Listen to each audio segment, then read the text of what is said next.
What's up, No. everybody? Welcome to Codex's Comic Character of the Week. And this week, since he's already got the figure held up, we're going over the Tick. Yay. I'm your host, Jamie. As always, with me, we have the Slab Guy / Fairy / Santa Claus / the Gift of Givers, Salra.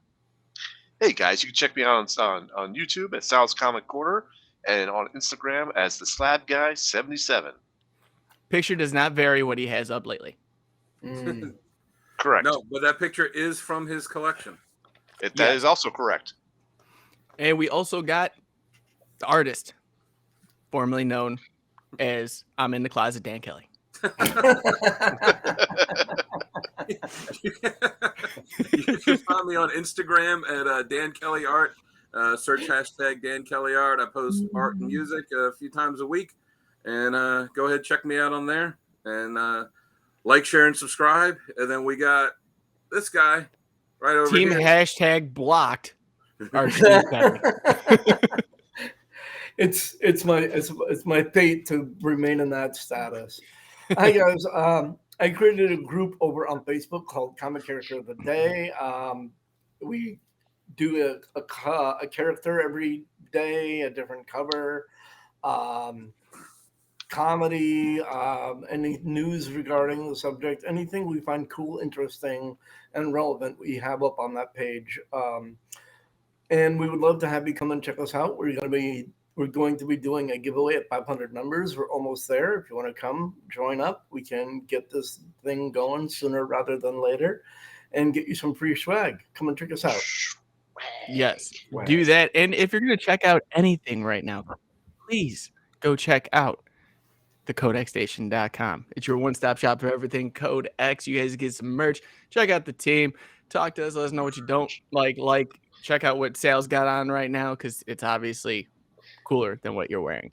And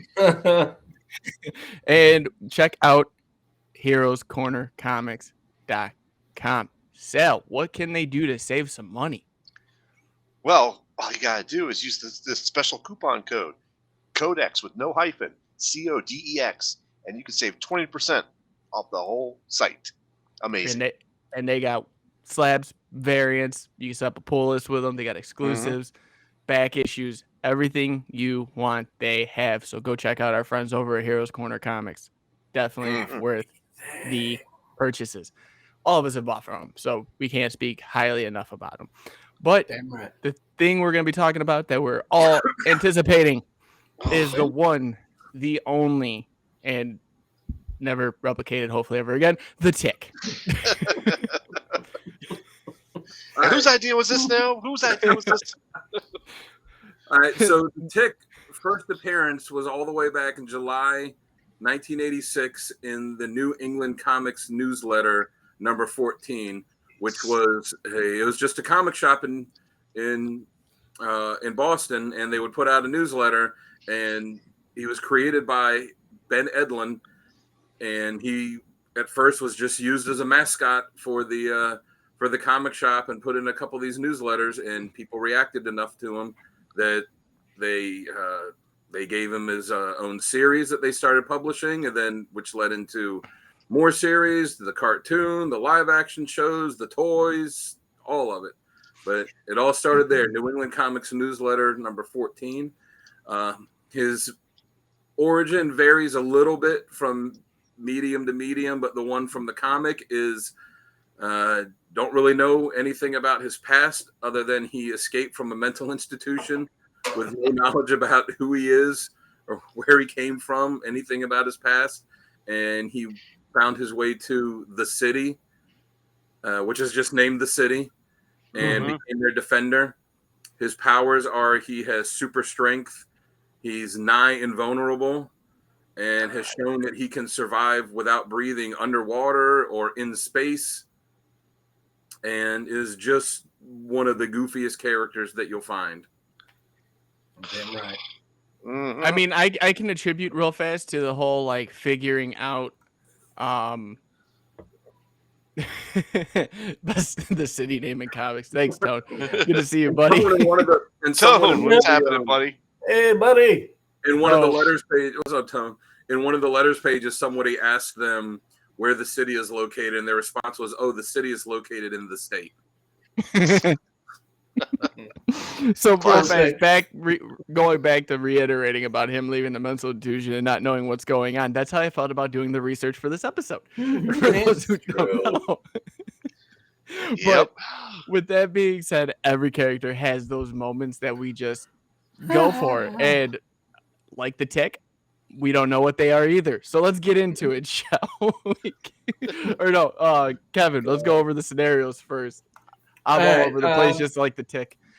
That's right. I like it when they add aspects of reality and physics into the equation of the character. Like in most other serious comics, they don't really add any details as far as like realism if it doesn't suit them. With a character like the Tick, you would think that would be even more the case and prevalent. But what I find most amusing is when they add physics to something that they wouldn't ordinarily add it to. For instance, I think it was the first episode they had Arthur, the Tick, an American maid, all tied up in rope. And the Tick was like, "I'll take care of this, no problem," because he has supreme strength. He could just snap the rope. He's Chippendale one. Right. And then he started squeezing, and Arthur's like, "Tick, you're crushing us." Like, that's not something that any other comic would do. Like, they just have him snap it and ignore the fact. But the Tick being so ridiculous added an element of realism that made it even more over the top ridiculous. And obviously, the over the top, almost non sequitur comedy is a deep delve with the character. Anything else is doing a disservice to the character. And the the witticisms and wittiness of the other characters that they introduced into the greater community of the Tick, Paul the samurai, man-eating cow, all those ridiculous characters are just bloody brilliant. So that's my I think how they work best. What do you think there, Sal? Me? Thank you. Good transition. Yeah. It What do you think, Sal? It was. Oh, me. Yeah. I'm on a show. Hey, everybody. Check me out on Sal's Comic Corner. Well, let's see. What are we doing? What's Best our- scenario. Works best. Yes, Man. what works best? Yeah, where does he work best, Sal? Obviously, we need to work on some things here. Silky smooth. Yeah, so Okay. silky smooth. All right, we're back. Where I think where he works best is one, his spoofing of comics. I think he does a lot of spoofing of comics, which I find entertaining. That was it makes me laugh. And also the catchphrase of Spoon. I think when he's using that, it's just so unique to his character. There's no other character that can be confused with Spoon. If someone screams Spoon, immediately you start thinking of the Tick. So that's what I have. What's worked best for him when he's spoofing other comics and he's using his catchphrase. Absolutely. How about you, Dan? Yeah, those are some good ones. I like what Kevin said with the physics thing too. It made me think of they did it in the first issue of his comic, and they did it in the first episode of the cartoon when he's leaping off the building and he's just plummeting straight down. And he goes, "Oh, I'll just grab onto that flagpole and bounce the safety." And then he hits the flagpole and it just snaps and he keeps going down. He's like, "Oh, I'll just bounce off of that cold hard surface there." And then he just lands like in the concrete on the road and just goes straight in and just screams, "Ah!" But, I'm sorry, I have to add something to that too, because he then has a conversation, and the entire time the flagpole is in his hands, just like, oh yeah, yeah. That's one thing I really like about it is like in a comic / show like this, where it's really just Yeah, and it was really before its time, I think, like how it parodied superhero comics and tropes and stuff with the cartoon. Yeah. Where it's just like, oh, we're gonna parody this stuff, and it's just and it's just a comedy and whatever. But they do have like background details and stuff that keep going on. Where like after Chairface in the comic and in the cartoon starts carving his name in the moon. It's just something where like, oh, all right, whatever. That's just that episode. That's just that issue. But then all the time, randomly, just in the background of the other issues and the other shows, you could see the moon there where it still has his name carved in there, and just little details like that. Your continuity. Cool.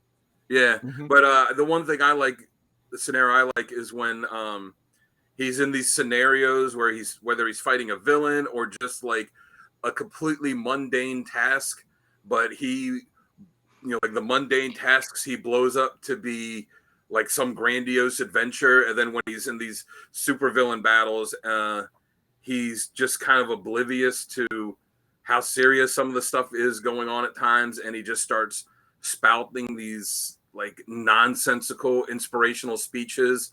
And the other people around him are just kind of looking at him like, what are you talking about? And in his mind, he's completely coherent and knowing what's going on. But in the, but everyone else is just kind of looking at him like, well, what are you talking about? So I don't know about you. What about you, Jamie? What do you think? Honestly, I love all the slapstick characteristics that he has.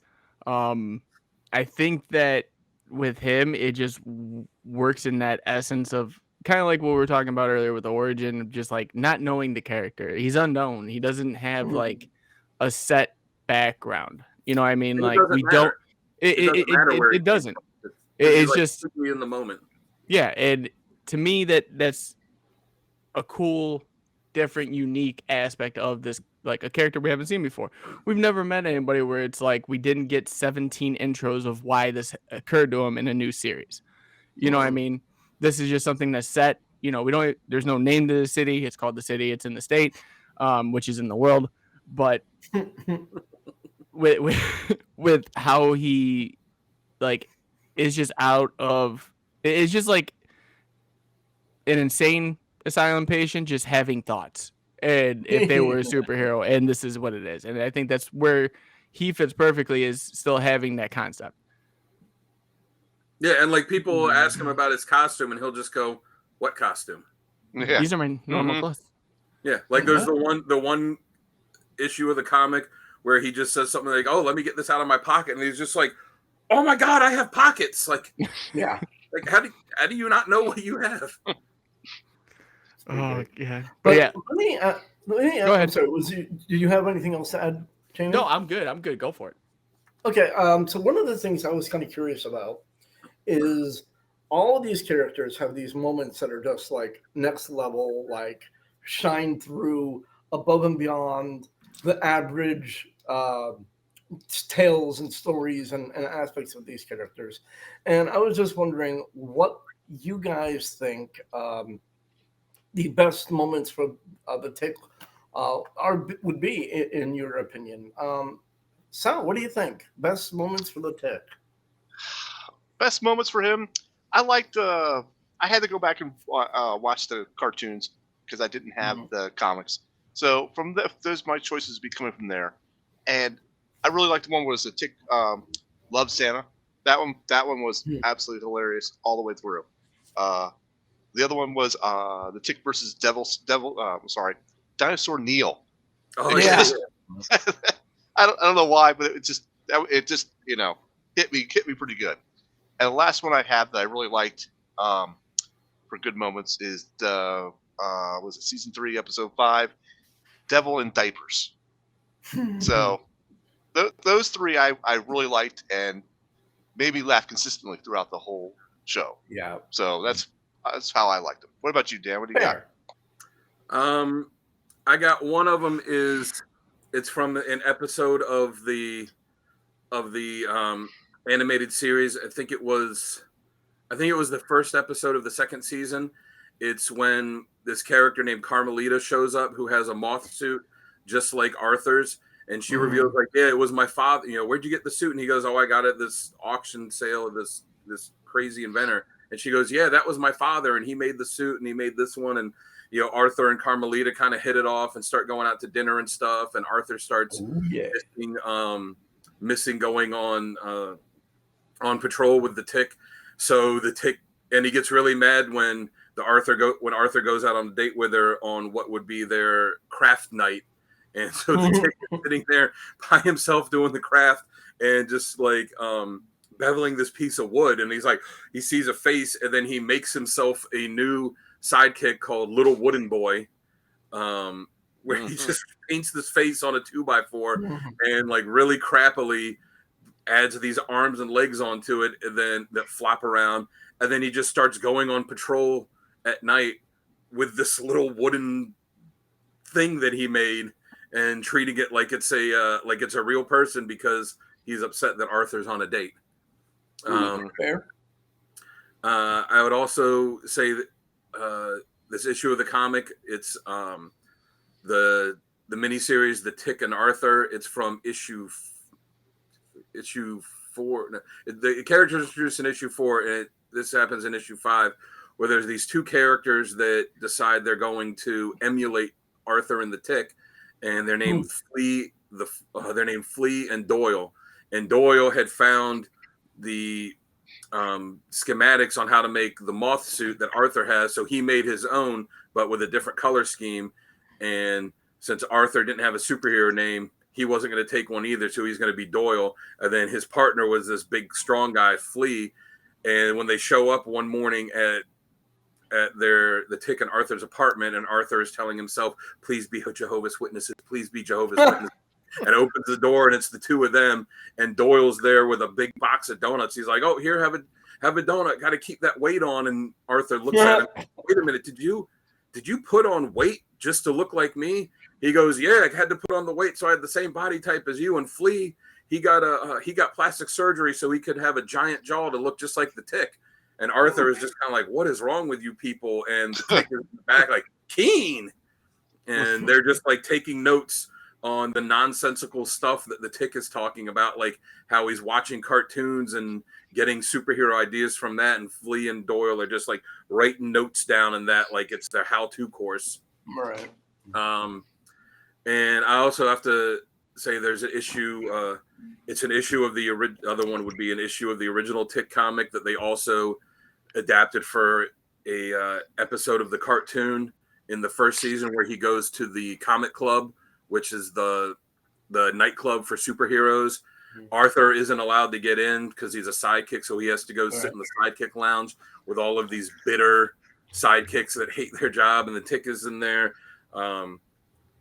interacting with all of these crazy superheroes. And they didn't do this part in the comic, but in the cartoon they had the villain, the crazy midnight bomber, what bombs at midnight, that was planting bombs, trying to blow it up, and just kept talking to himself, and it's just hysterical. And then this other guy named Barry, who's a big D-bag, shows up, is also named the Tick, and then they fight for the rights to the name.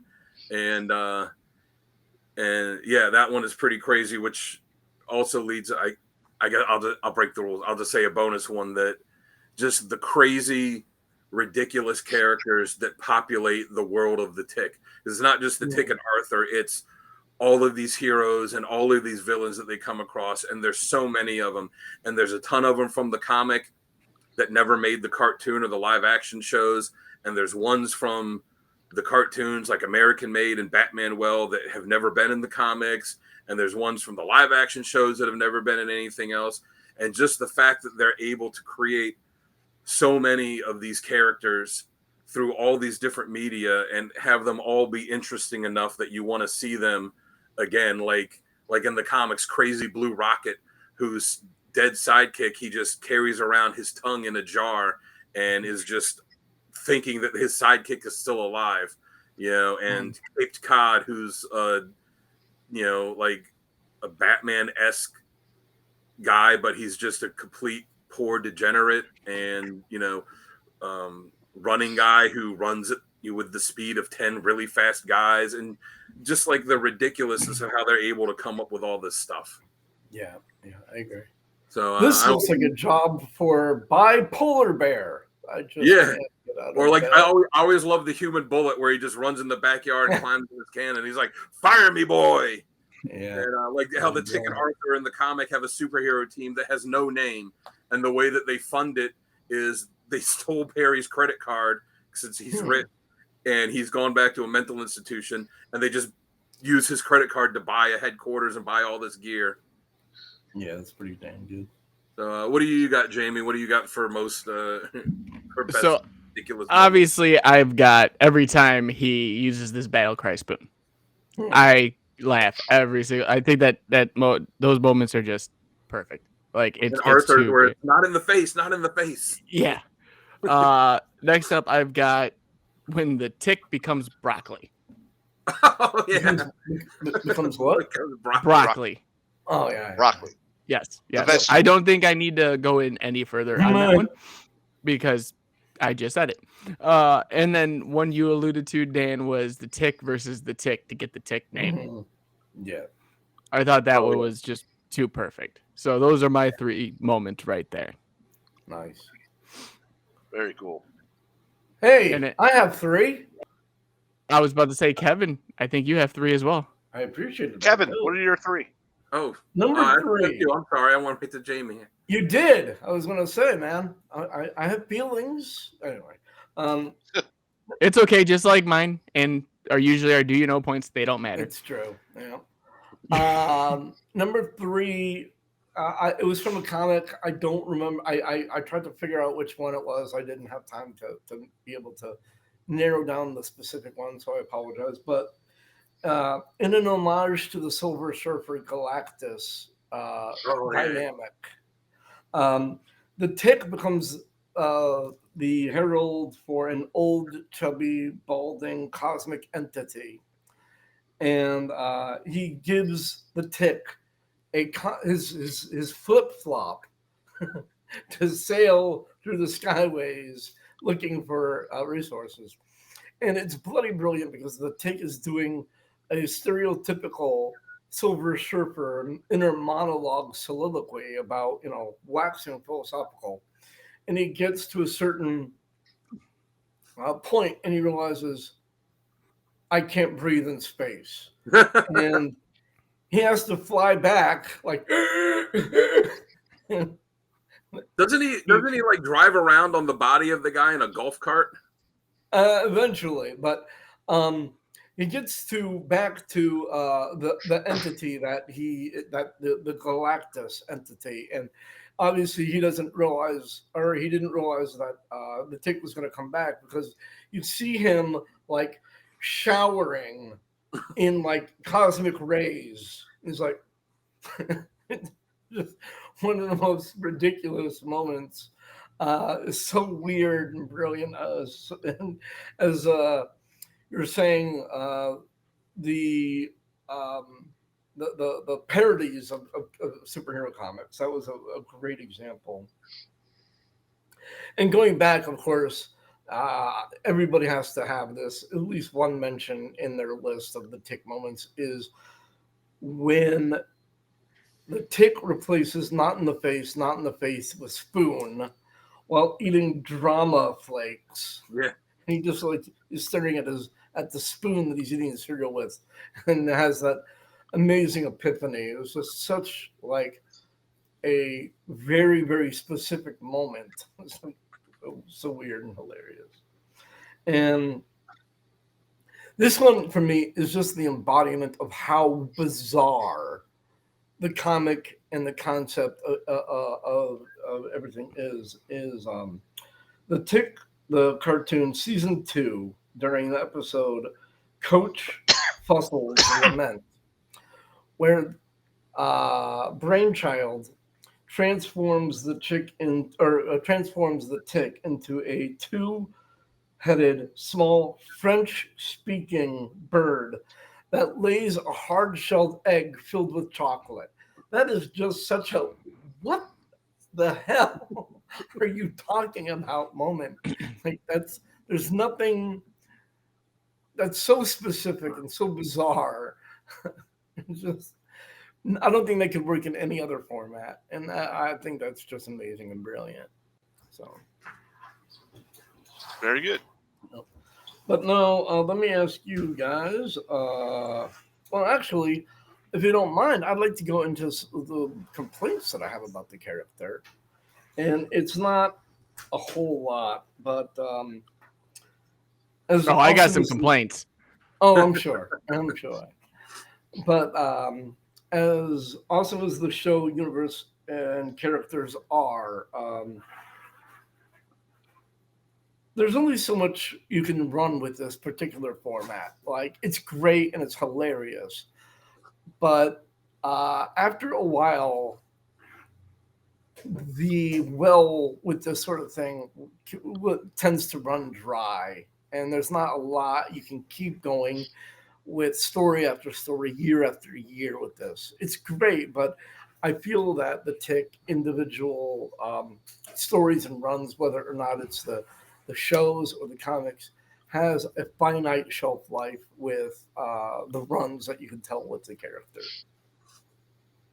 Just my opinion there. What do you guys think? Go ahead, Dan. Sal. Go ahead, Dan. Dan.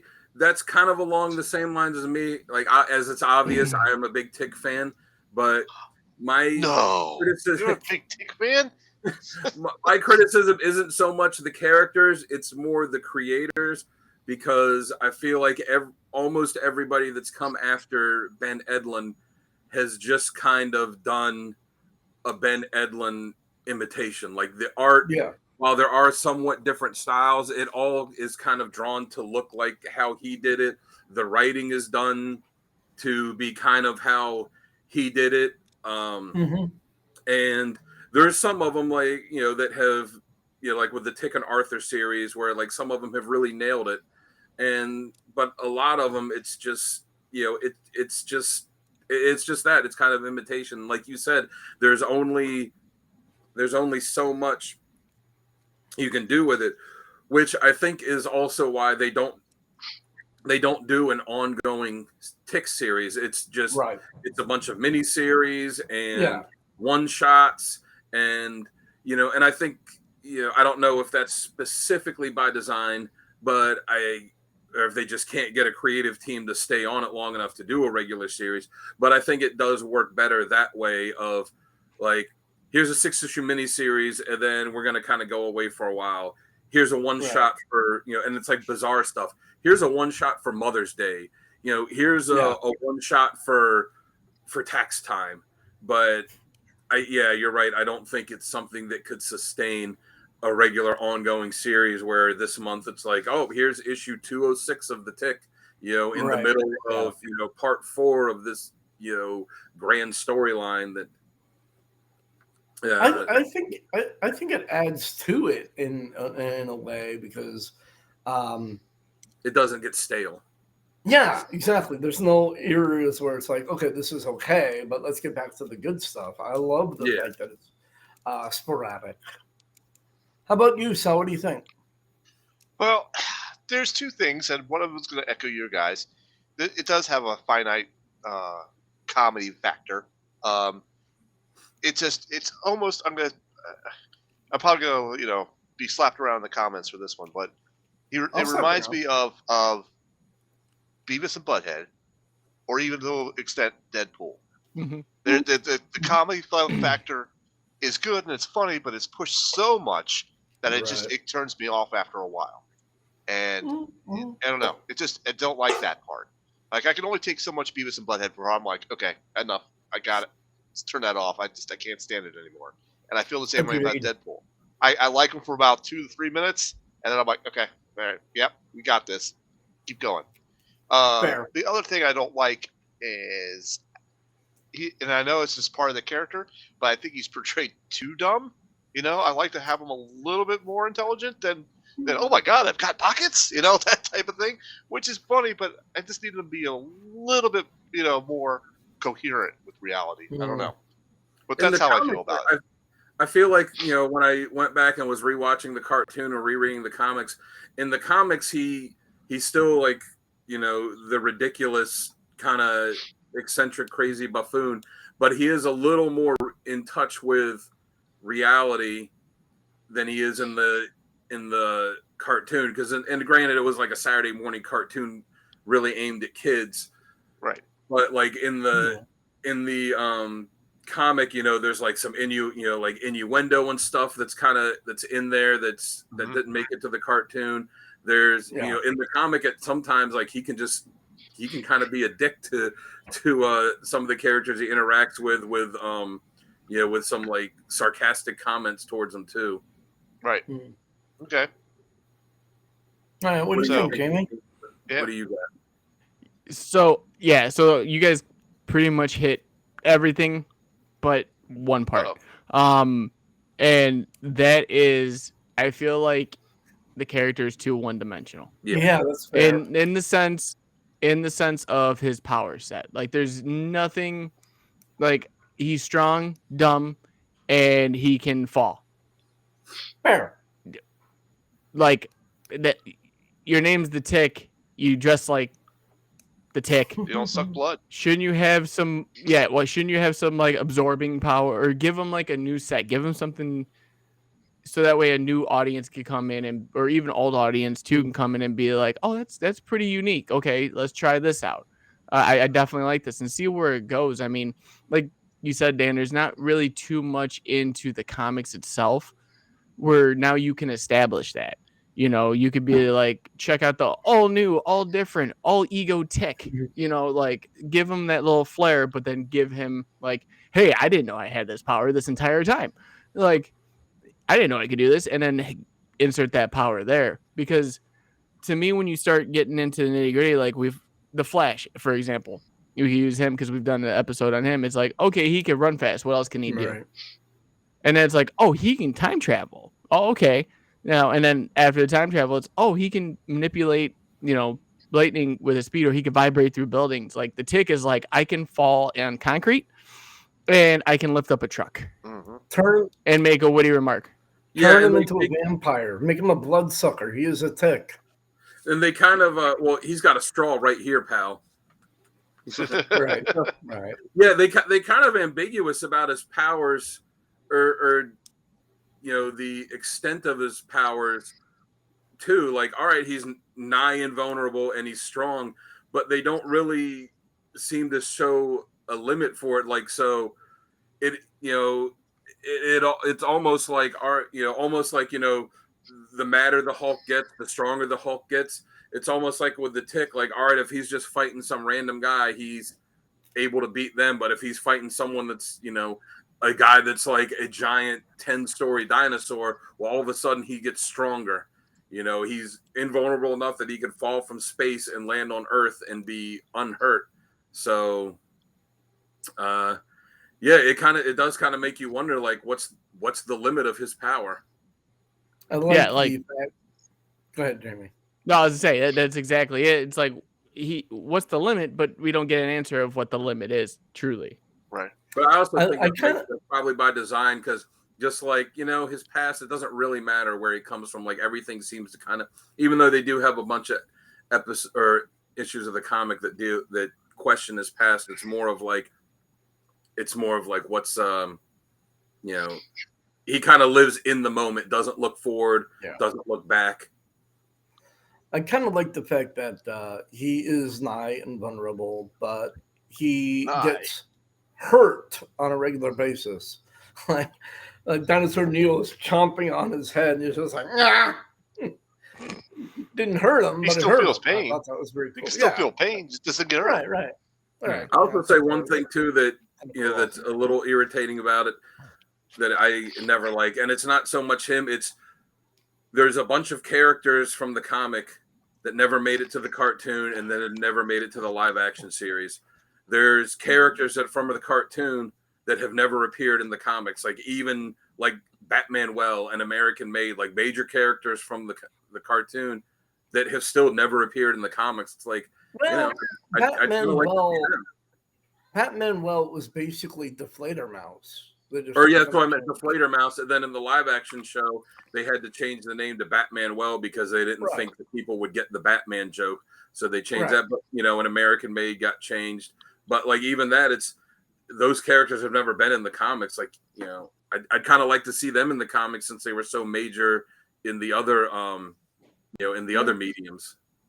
Right. All the Clark Oppenheimer stuff that happened in the comic would have been really funny to see in the cartoon, but you only got to see like one really brief scene of him trying to change in a telephone booth and not being able to in the first episode, and that was it. It makes sense, though, because a lot of these characters had references. Like Oppenheimer was obviously a reference to creator of the atomic bomb, and Deflator Mouse was a reference to a famous German opera. And so the people that read the comics are obviously older college students that had frame of reference for the depth of these references, whereas the cartoon was aimed towards kids. So obviously they had to change a lot of the format because there would be a lot lost in the translation. So it makes sense. Well, I'm talking about the Clark that's clearly meant to be Superman, but you never in the comic get to see him, or as they call him, the Caped Wonder. But you never get to see him be that because he's never able to like change his outfit fast enough or find some place to change it to be out there. And it would have been cool to see more of that in the cartoon, but right. Well, with that being said, I think we kind of figure out why the character sucks. But we still love the character and all. And you know what? We also do love the covers that come with these comics. Ooh. But before that, we do have a place that we talk about where you can get these cool covers for a discounted price. And we're going to talk about our friends over at Heroes Corner Comics. So sit back, relax, and enjoy.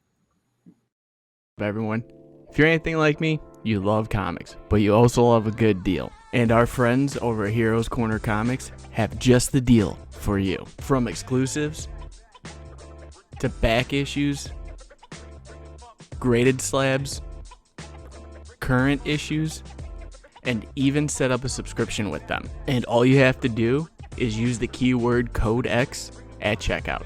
That's CODEX, and you will save 20% store-wide. So don't miss out. Yes, definitely go check them out. And great deal. I did that specifically at the end for you. Fun fact, where with the percent sign, I didn't use it. I just spelled out the word percent because we had a whole debacle about where the percent sign in our own comment chat. So you're welcome, buddy. But let's get into these covers, and we are going to start with Kevin. Oh, cool. Don't remember the book. It's the Tick, Kevin. Yes, of course. The Tick Big Halloween Special #1. The reason that I picked this one is I love the fact that Arthur is wearing a Tick mask. Tick is wearing an Arthur mask, and they're bringing in the man-eating cow into that because the man-eating cow is such a great underrated character. I gotta say, I love the all-new in color part. Yeah. Well, the original one was all done in black and white. So yeah, most of them are, except for the cover. The Tick, New England Comics exclusive #1.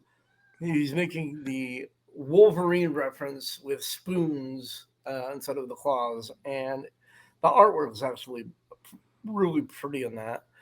And then the Tick, I'm not even sure what issue this is actually now that I'm looking at it. It's the 20th anniversary special. There you go. The zombie Tick in the straitjacket. I mean, that artwork is just much darker and a lot more graphic than anything we've seen up until that point for the character. And I think they're all very cool. And I stand by my choices. That's perfectly fine. Let's see if Dan stands by his. I also have the zombie cover by I'm not even gonna try to pronounce his name because I know I'm gonna get it wrong. But he's the artist that did all the zombie covers for Marvel Zombies and just did this in the same style, which it's just so different than all the other Tick stuff.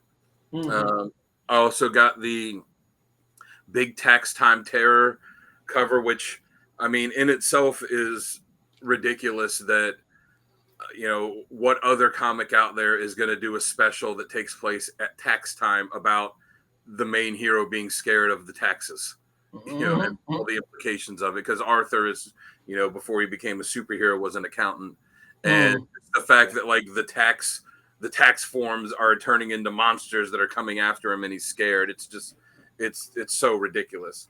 Yeah. And then the last one, for the Naked City, it's the cover of one of the collections of the first series, and I just think it's great. It's got that classic Tick superhero pose with the the look on it, the classic Tick look on his face.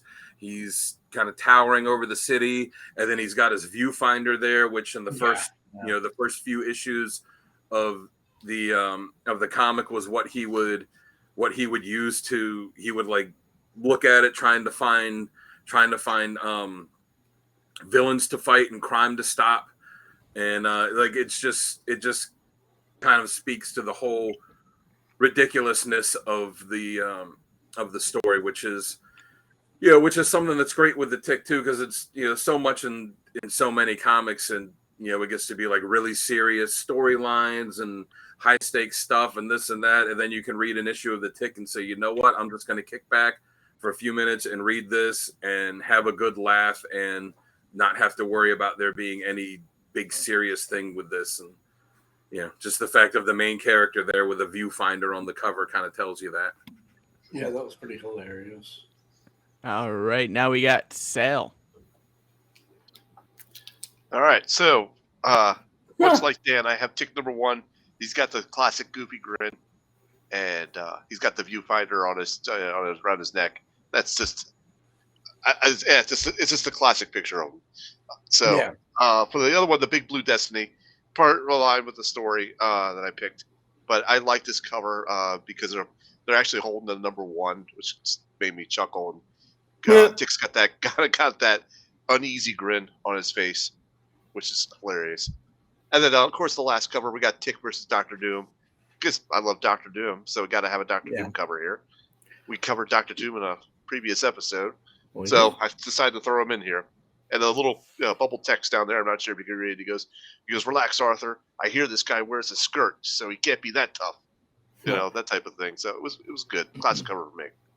One of the things that I'd like to add for Sal's selections, for those of you who are just listening but can't actually see the choices, is one of the things that I think that makes the cover for the Big Blue Destiny number 1 is, of course, the Tick is holding the little mini easy lifted numeric sign, and there's having Arthur carry the gigantic super heavy number 1, where the other way around it would be so much easier. It's just very Tick.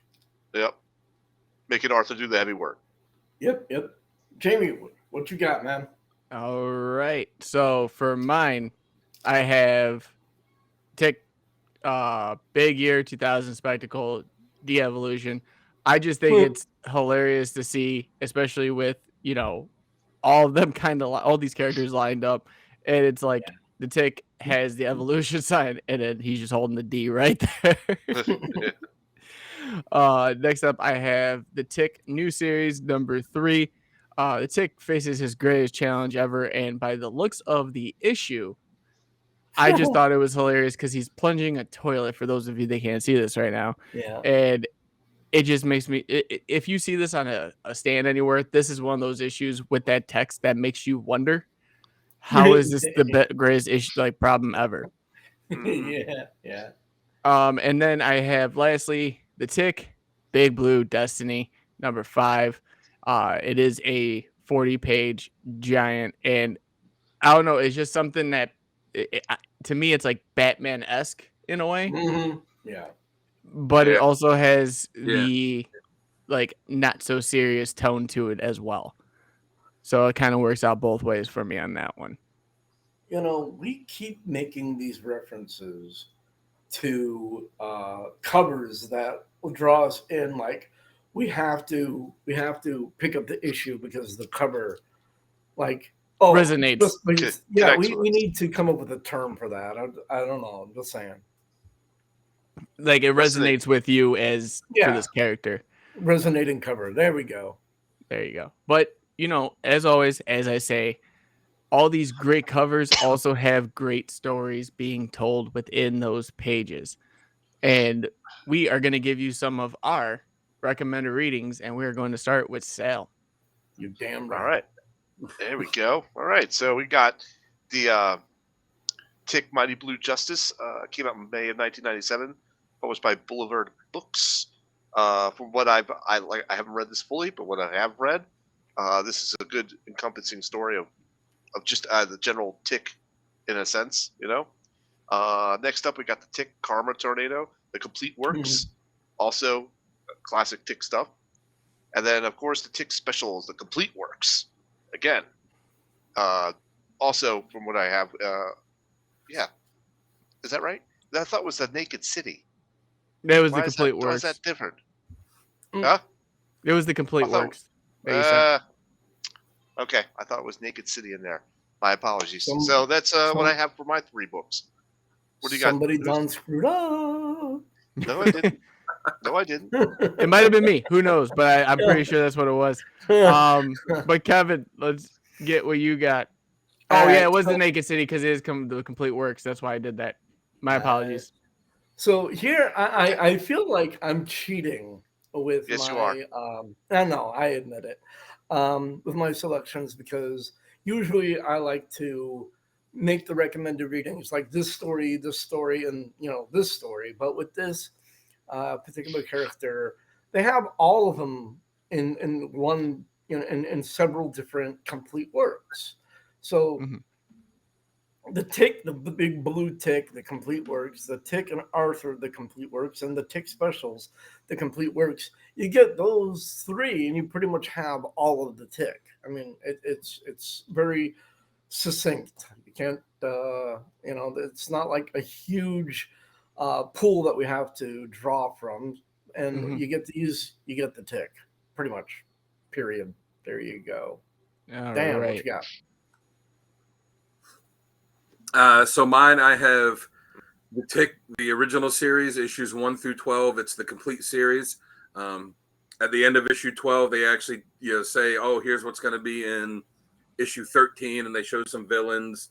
But number 13 was never produced, and even up to I think 10 years after that, they were still saying, "Yeah, we might put it out one day." But the first 12 issues, that's where they introduced the Tick and Arthur, and and they introduce all these other crazy characters like Paul the Samurai and Man-Eating Cow, and the first storyline is him fighting ninja in the city with this master plan they have, and how they the ninja have a are in a union and have a theme park, and it's and it's all these, and there's so many stories that you read in specific moments from that first series that were clearly adapted for the cartoon and other media too.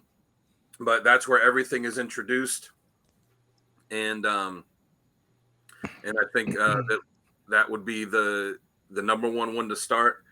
After that, I have the Tick issues 100 and 101, which the series did not, as we said, did not run that many issues. They just counted up all the issues of the miniseries and the one shots and specials and all that, and just figured, all right, now we're up to what would be the 100th issue of the Tick. And it's where he teams up with some superheroes from other comics. So issue 100, it's the Tick teaming up with Invincible, and issue 101, it's the Tick teaming up with Madman.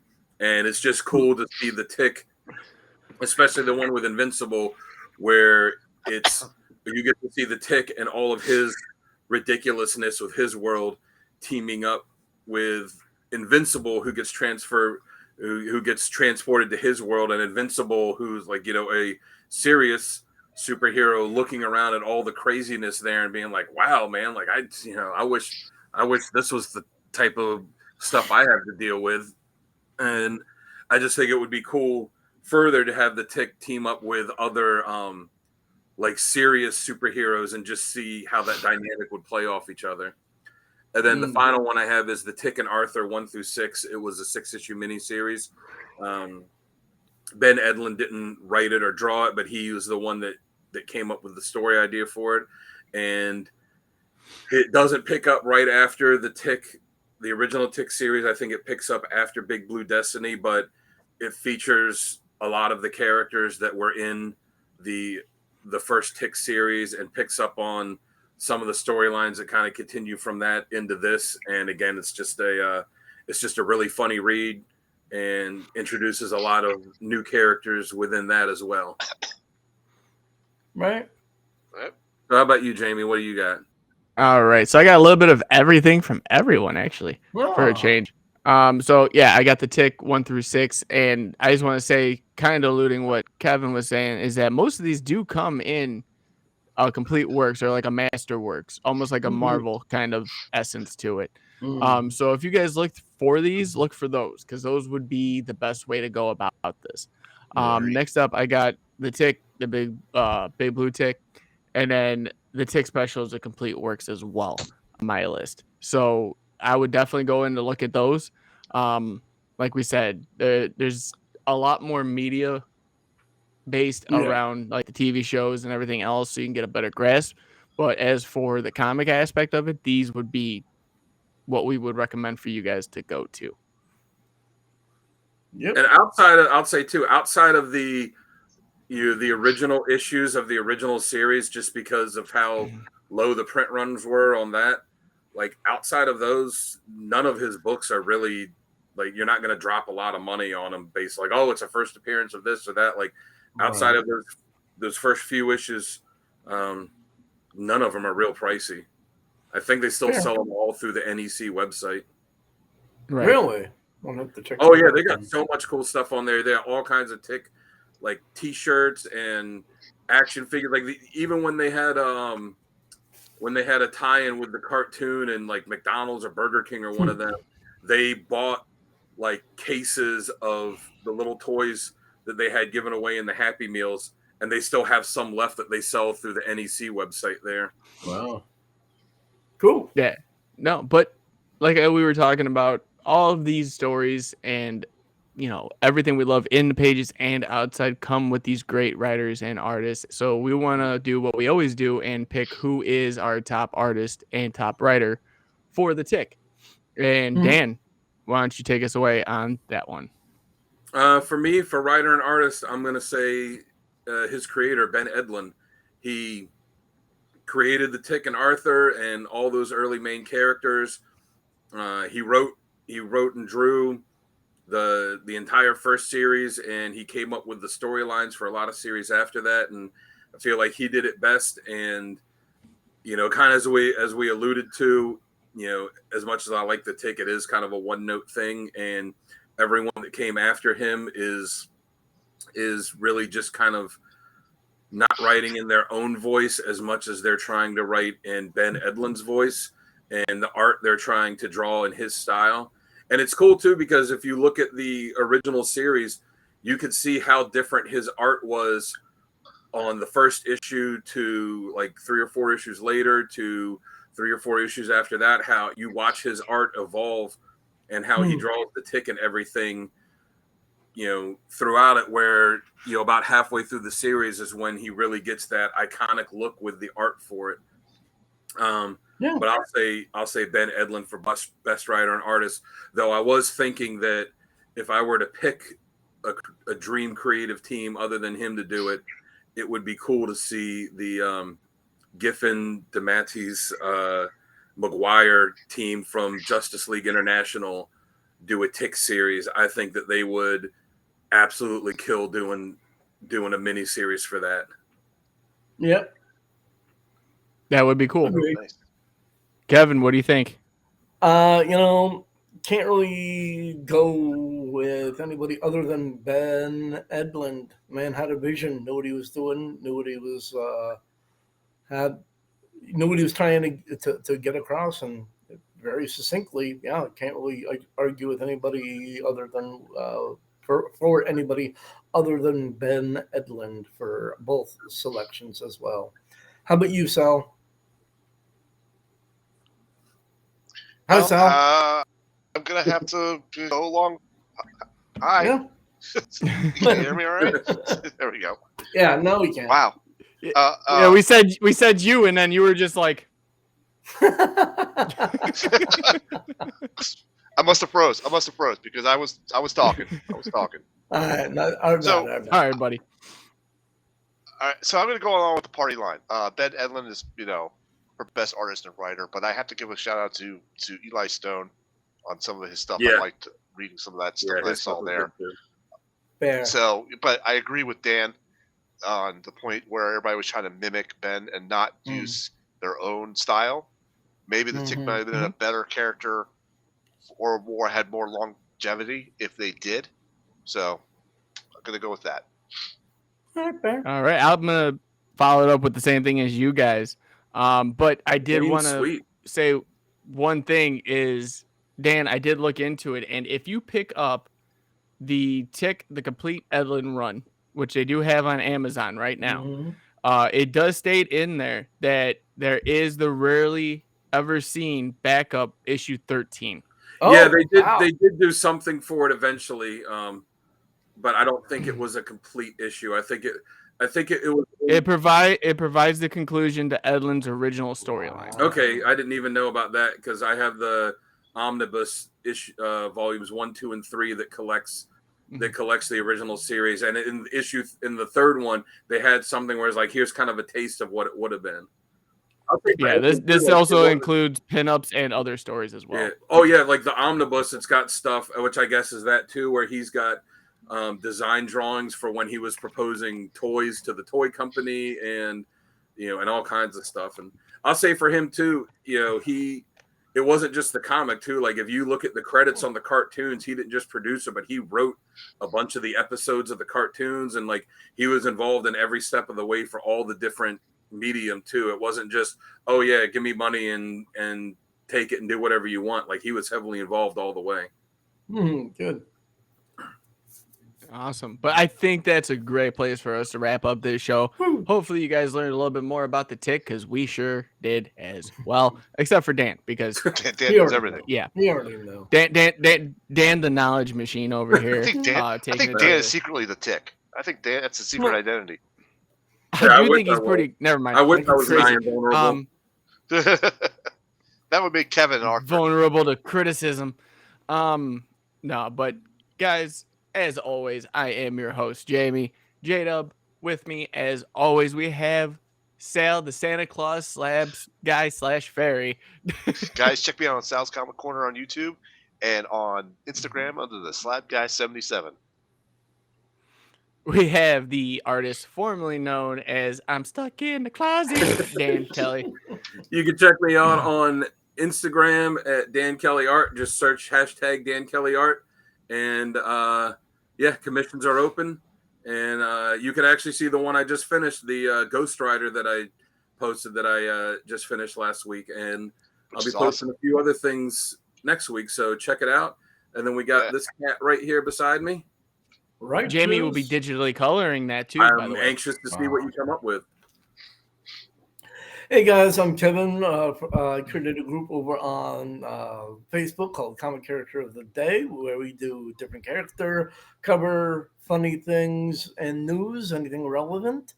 If you want to come over, check us out. We're going to be doing a giveaway at 500 members. We're at 479 right now. We'd love to have you come and push us over the edge to get to that point where we can send out some pretty cool stuff. Come and check us out. And Jamie, take us on home, man. All right, guys. Thank you once again, ladies and gentlemen, for showing up, watching another episode of us talking about some of our favorite characters. I hope you all learned something today. As I always say, go check out the codexstation.com. It's your one-stop shop for everything Codex. Get some cool swag like Sal's got over there. Why would you want to wear anything else? But right now, I just want to take a moment, and I'm going to say this probably throughout the week. It's that time of year again. It's the holidays. Everyone's happy. But there are those that don't have the same amount as others. So always be kind out there, because you never know what anyone's going through. And even making someone smile this time of year can change the course of their day or life. So always be kind. And guys, I think we will see you in the new year. Yes. Much love. Peace. So, yeah. Spoon.